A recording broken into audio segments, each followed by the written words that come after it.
Hello? Call Super 2848. That is all. New post-war Old Dutch cleanser, famous for chasing dirt, presents Nick Carter, famous for chasing crime.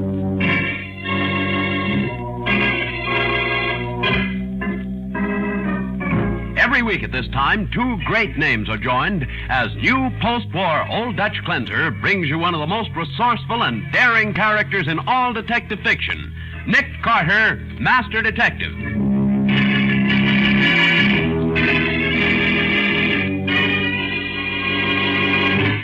Patsy, did you get that music schedule from station WXKX? Yes, from 7:30 to 8 last night, the evening musicale program was on as usual. All classical, huh? That's right. Then from 8 to 11, they had 3 solid hours of swing music from different nightclubs. How about that bongo tune? Riff Jackson and his band played it at 9:53. Ah, good. That not only tells us what time the murder was committed, but also who did it and how. Now for the case of the classical clue. Today's adventure starring Lon Clark as Nick Carter, brought to you by new post-war Old Dutch cleanser. It's a dull weekday morning, and things are pretty slow at Nick's office. He's opening the mail while his assistant Patsy Bowen types a couple of letters. Hey, Patsy, you ever hear of Henry Worth?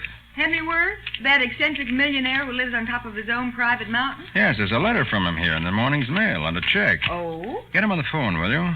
The number's here in the letter, Cliffside 3498. Okay. Operator, Cliffside 3498, please. Cliffside 3498. That's right. What's up, Nick? Something exciting?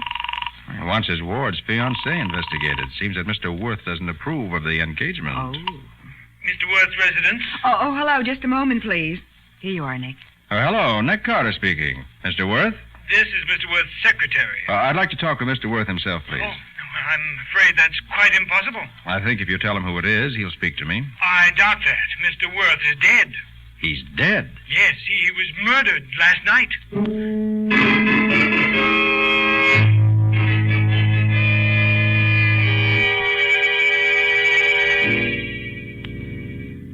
Are we almost at the top of this darn mountain, Nick?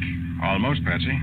House should be around the next turn. These hairpin turns are making me dizzy. Oh, watch out for that rock in the road. I see it. Must have rolled down from somewhere above. Mm-hmm. Probably have to clear a few rocks off this road after every big storm. Nick, this Claudia Rowe who asked you to investigate the murder, who's she? She was Henry Worth's ward, the one whose fiancé wanted me to check up on. Oh. When I spoke to her on the phone, she asked whether I'd take charge of the case. Uh-huh. Oh, there's another of those rocks in the road. Oh, and there's the house up ahead. Golly, Nick. It's a real mansion. Uh-huh, and we'll see the inside of it in just a minute. The local chief of police said he'd have everybody there waiting for us.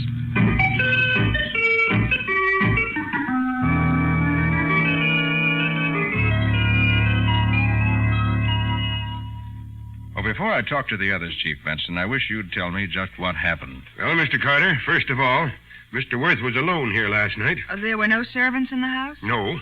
Mr. Franklin, that's the old man's secretary, was in Patterson visiting his sister. The other two were in New York. Oh, what other two? Claudia Rowe, the one who hired you, Mr. Carter. Oh, yes. And Don Worth, the old man's nephew. He lives here, too. They're the ones who found the body when they got back, a little after 12. How long had he been dead? Well, it was almost an hour before I got here, so I wouldn't be able to tell you. And the medical examiner couldn't tell for sure either. He was out on a private case. He didn't get here till about 2 a.m. What did he say? He said Worth couldn't have been dead over 3 hours. He was killed sometime after 11 o'clock, then. Apparently, yes. Well, I guess I'll start off by talking to the people who found the body.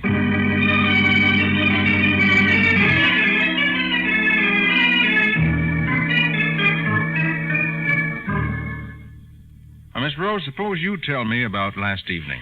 Well, Don and I went into New York about 7:30. We went to a show, and we were going to a nightclub afterward. But I tried to phone Uncle Henry to say we'd be late, and he didn't answer. That worried us because we knew he was alone here. Besides, it was raining, and that road up the mountain gets awfully bad in stormy weather. So Don thought that we'd better get back home. I see. Go on. Well, when we got to the house, I could hear the radio going in the music room. So we looked in there first. And there he was. Which one of you saw the body first? I did it. At first, I thought the room was empty, and then I saw his feet sticking out from behind the sofa, and Now, take it easy, honey. At first we thought he might have had a heart attack or a stroke. But when I went over to see there was a knife in his throat. Then what did you do? Well, I told Claudia he'd been killed and to phone the police. I didn't want her to see him. Not like that. Oh, it was ghastly. And you called the police, Miss Rowe? Yes, I called them from the phone in the hall. Claudia, are you here? Oh, yes, I'm in here, Morgan. Oh, Claudia. I came as soon as I heard what happened. Yes, darling. Mr. Carter, this is my fiancé, Morgan Fenwick. How do you do? Carter. You're not Nick Carter, the private detective. Why, yes, why? Claudia, what's he doing here? I understood it was a burglar that killed Mr. Any Wood. reason to think it wasn't, Mr. Fenwick? No, of course not. Uh-huh. Sit down, will you? I may want to ask you some questions. Why, of course. Thanks. All right, Don, did anything unusual happen earlier in the evening? No. After dinner, Uncle Henry and I had coffee in the music room while Claudia went upstairs to dress for the theater. And the two of you left about 7:30. Oh, about that, I think. The servants had gone a few minutes before. How about Mr. Worth's secretary? Oh, Franklin was with his sister in Patterson. He left before dinner. I see. Well, that brings us to you, Mr. Fenwick. Nick, I think I've found something. The chief thought I better show it to you right away. Yes, Mr. Carter. I think we've got a real clue. Good. What is it, Betsy? Well, we were looking around outside, and I picked this up beside the driveway. Oh, man's glove. Is it yours, Don? No. And it's not Uncle Henry's either. I'm sure of that. Why, that... That happens to be my glove. I must have dropped it when I came in just now. I see. Well, Chief Benson, I think the next thing is to look at those photographs you took of the body.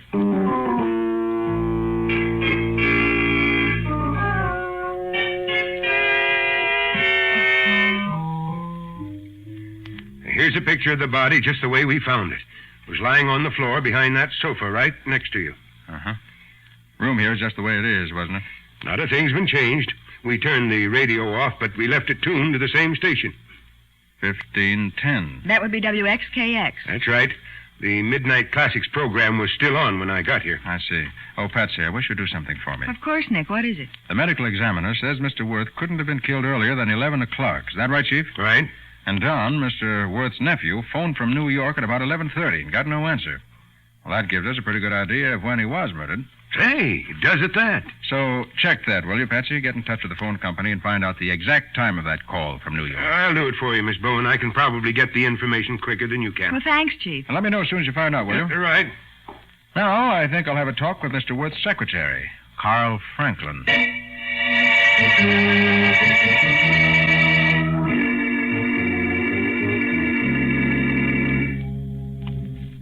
How long have you been Mr. Worth's secretary, Mr. Franklin? 7 years. Was he a nice fellow to work for? Oh, he's fine. Fine, as long as he got his own way. Oh, that sounds as though you might have had trouble with him. Oh, so somebody told you that Worth had just fired me, did they? As a matter of fact, no one did. But I'm interested. 7 years I've been his secretary. 7 years of giving my whole life to this job, day and night, and then to be tossed aside like an old shoe. Why did he fire you, Mr. Franklin? Because he found out that I was in love with Claudia. Ah, I see. I asked his permission to tell her how I felt, and he laughed at me. You resented that, I suppose. Of course I did. I lost my temper, and then he grew angry and told me I could leave at the end of the week. Oh, what were his objections? I was interfering with his plans. That's something nobody was ever permitted to do. You mean you were interfering with Mr. Worth's plans for his ward? Yes. He decided years ago that Claudia and Don should marry, but she defied him. She didn't want to marry Don. Now, wait a minute. Maybe we're getting someplace. Was there a quarrel when Claudia became engaged to Morgan Fenwick? A quarrel? Huh. The old man said if she didn't marry Don, he was going to change his will and cut her off without a penny. Oh, it certainly gives her a motive. She had no opportunity, Patsy. She was in New York at the time of the murder. I got the information for you, Nick. Oh, good. Let's have it, Chief. The call from New York came in at exactly 11:28, and they rang 15 or 20 times. Don kept insisting that his uncle was home, that they should keep on ringing. In other words, he was killed before 11:28. And I found out something else, too. There was a telegram phoned from here last night at, let me see, 7:33. Telegram to whom? To Morgan Fenwick in New York. Well, now. I got a copy of it. Listen to this. Imperative, I see you tonight regarding Claudia. Will expect you 11 o'clock my home. Signed, Henry Worth.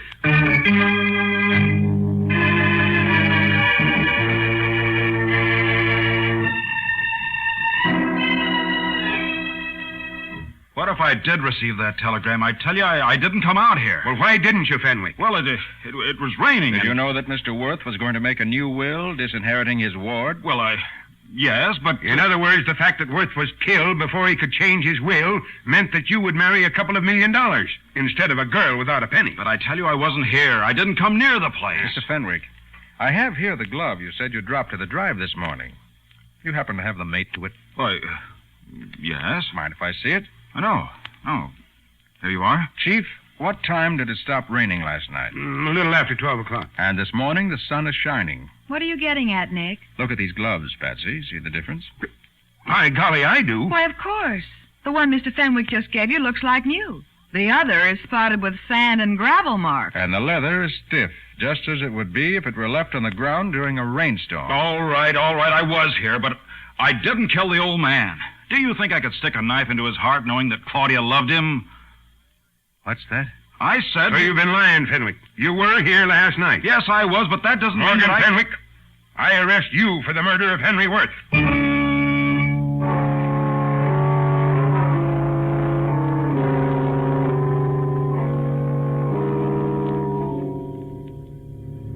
Golly, it's worse coming down this mountain than it is going up. Uh-huh. What are you so quiet about, Nick? You ought to be proud of yourself. Should I? Why, of course.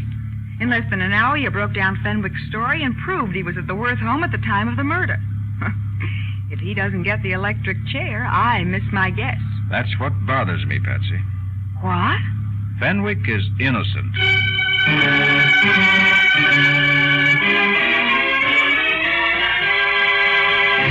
Patsy stares at Nick in amazement as he maneuvers the car down the steep, winding road. For, by his own admission, Nick has built up a very convincing case against an innocent man. We'll see what happens in just a moment.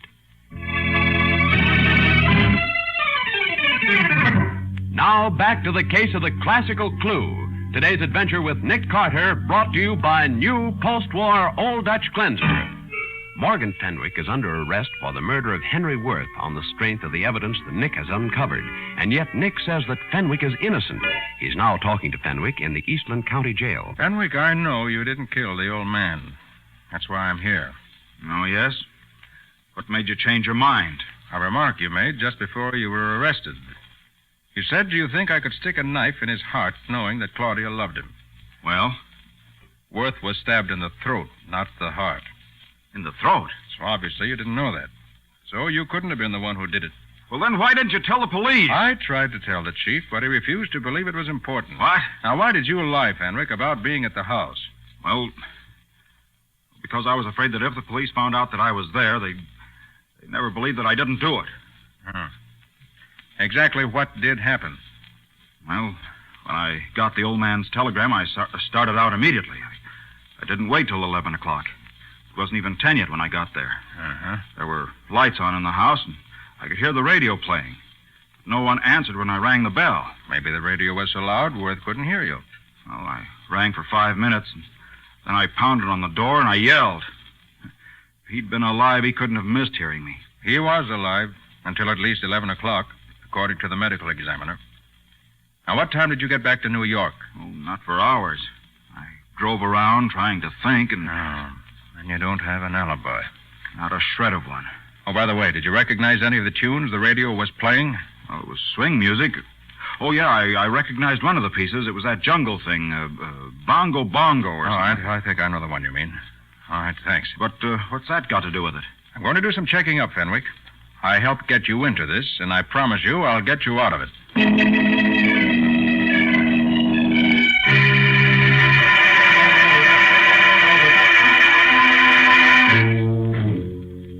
But, Mr. Carter, that's impossible. Morgan couldn't have heard that Bongo Bongo song on Uncle Henry's radio. Why not, Miss Rule? Because Uncle Henry hated swing music. He wouldn't allow it to be played in the house. I see. What programs did he like? Nothing but classical or semi-classical music. There's a program from 7:30 to 8 that he never missed. What station, do you know? XKX, I believe. He was listening to it when we left for the theater. And that same station was tuned in when you got home? Yes, to the Midnight Classics program. He liked that, too. Well, then maybe he just left the same station on all evening. No. Uncle Henry would never do that. No? He never had a program on of anything but classical music on the radio in his whole life. Well, if that's so, the only answer is that Morgan Fenwick is lying.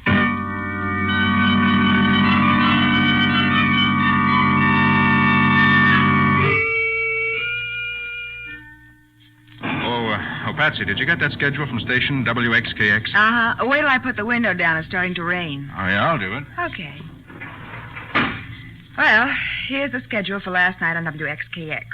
The evening music hour program was on from 7:30 to 8, as usual. All classical, huh? Yes, but from 8 to 11, there's a program called Swing Round the Town. 3 solid hours of broadcast from different nightclubs. That's what I wanted to know. How about that piece, Bongo Bongo? For your information, Mr. Carter, the correct name of that tune is Civilization. And it was played by Riff Jackson and his band at exactly 9:53 last night. And Fenwick was telling the truth. He said he got there just before 10. It also proves that the old man's radio was tuned to something else beside classical music. Well, is that important, Nick? Except to prove that Fenwick was there at that time. Certainly is, Patsy. That radio schedule you just read me, together with the facts I already know, tells me exactly what time Henry Worth was murdered, who did it, and how.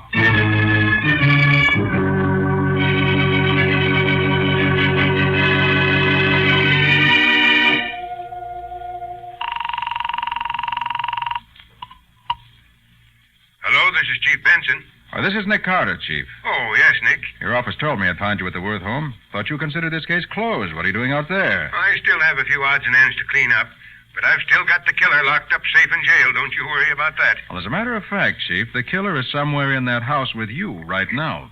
He's what? I said... You still there, Chief? Yeah, sure. But look, if you've got proof... Don't say of any that- more. We can't talk now. What's the matter? Someone's listening in on an extension on your end. Probably the person we were talking about a minute ago. You mean... I'll tell you when I see you. Who's in the house now? Well, everybody, the last I knew. Miss Rowe, Don Worth, and Mr. Franklin, and of course the servants. Suppose you keep them all there with you. I'll be out there in 45 minutes.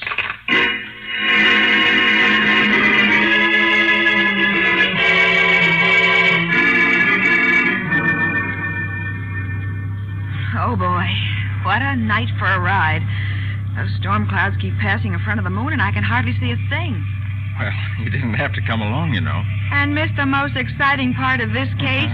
Come on, Nick. Tell me who did it. Now, wait, Patsy. I have to give all my attention to this road. It's bad enough in good weather, Well, but... at least you can tell me who we're after. Why, Patsy, you should be able to figure that out for yourself. You... Uh-oh. What's the matter? What's the matter, Nick? We're stuck in the mud, darn it. Oh, Wish I'd put on chains. Well, might as well get out and see if I can do anything about it. golly. Nick, is that thunder? No, Patsy, that's not thunder. It's a rock slide. Headed this way. Out of the car, quick. Yep. Hurry, we'll have to run for it. Hurry. Oh, look, Nick. Look at all those rocks coming down. Faster, Patsy, faster. I can't.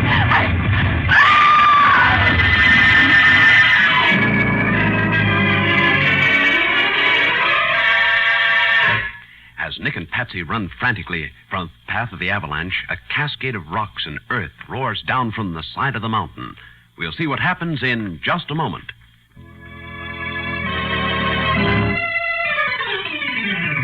Now for the conclusion of the case of the classical clue. Today's adventure with Nick Carter, brought to you by new post-war Old Dutch Cleanser. Their car stuck on the steep, winding road that leads to the home of Henry Worth. Nick and Patsy are caught in the path of a rock slide that roars down upon them from the mountainside. They leave the car and run frantically down the road as...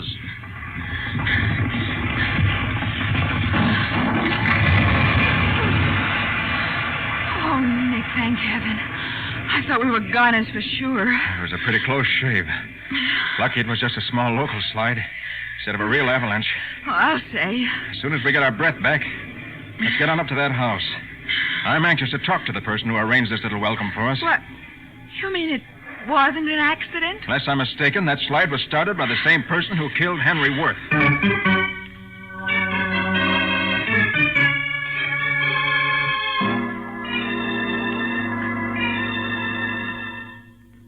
Miss Rowe, Don, Mr. Franklin, and Chief Benson. I'm glad you're all here together. Miss Rowe, as you left for the theater last night, did you see your uncle? Oh, of course you did, Claudia, as we were going out the door. Oh, no. No, you're wrong, Don. Remember, you and Uncle Henry had coffee in the music room, and when I came down, you were waiting for me at the foot of the stairs. And you didn't actually see your uncle. No, I didn't. And when you returned from the theater, you saw the body as you and Don were standing in the doorway to the music room. Yes, that's right. But all you saw was his feet and legs sticking out from behind the sofa. Yes.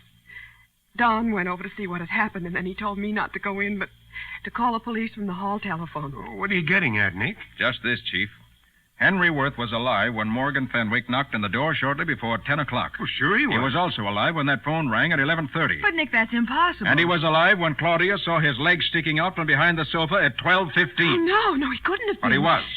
He was alive until you went into the hall to phone for the police. Then, while you were phoning, Don stabbed him. Don! That's a lie. I didn't touch him. Chief, I want a laboratory examination of those coffee cups we found in the music room and an autopsy on Henry Worth's body. Well, of course, Nick. But why? Yes, Nick. What are you getting at? I think you'll find the coffee he drank with his loving nephew at 7:30 was drugged. Drugged? That's ridiculous. That's why you didn't see him when you left, Miss Rowe. Your uncle was already stretched out, unconscious on the floor behind the sofa, where Don had placed him so you could discover him when you returned. Shut up, Sonny. You can talk later. That's why he didn't want you to take a good look, Claudia. And also why he sent you out of the room to telephone. Because the murder hadn't been committed yet. You're crazy.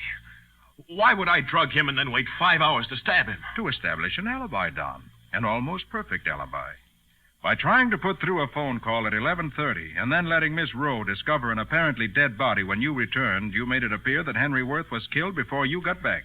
So all the time they were gone, Worth was only drugged, huh? That's right. Don knew a medical examination would prove that Worth was not dead until after they left at 7:30. Well, come on, Sonny. Let's get moving. I'll bet Miss Rowe's boyfriend will be glad to move out of his cell and let you have it all by yourself.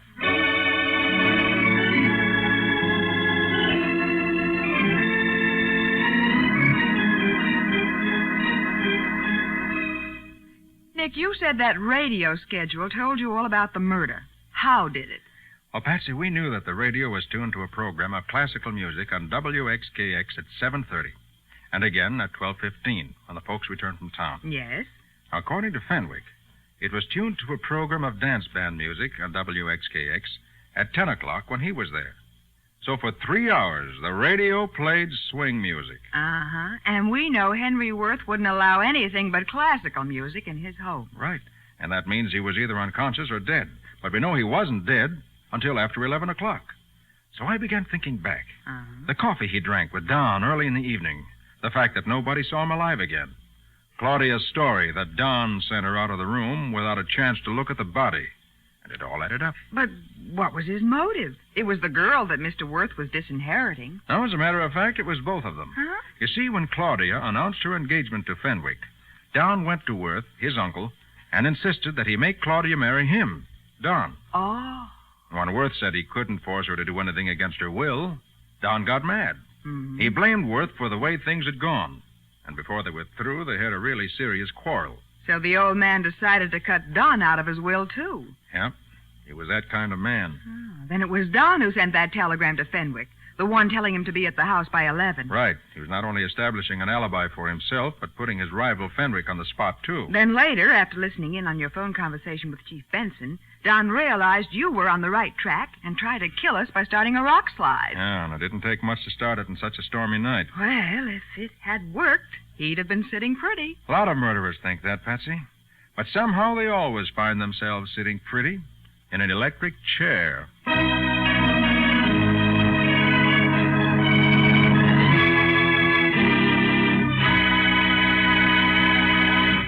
Nick, what sort of adventure do you have for us next week? It's an unusual case, Bob, involving a woman... I'll take it. Hello? Call Super 2848. That is all. Now, just a minute. See here. Was it that same mysterious woman again saying, call Super 2848? It was. And I'm getting to the bottom of this thing right now. But Nick... I'm going to have the answer to this Super 2848 business by next week, or my name isn't Nick Carter. Well,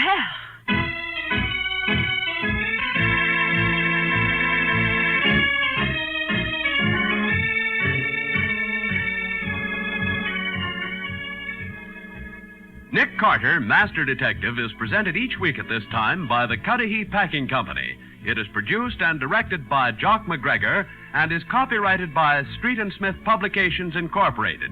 Charlotte Manson is featured as Patsy. Today's script was written by Jim Parsons. Original music is played by Henry Silverne. This program is fictional, and any resemblance to actual persons, living or dead, is purely coincidental.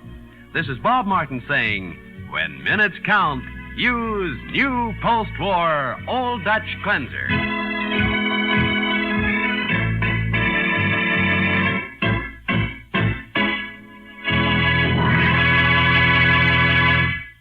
This is the Mutual Broadcasting System.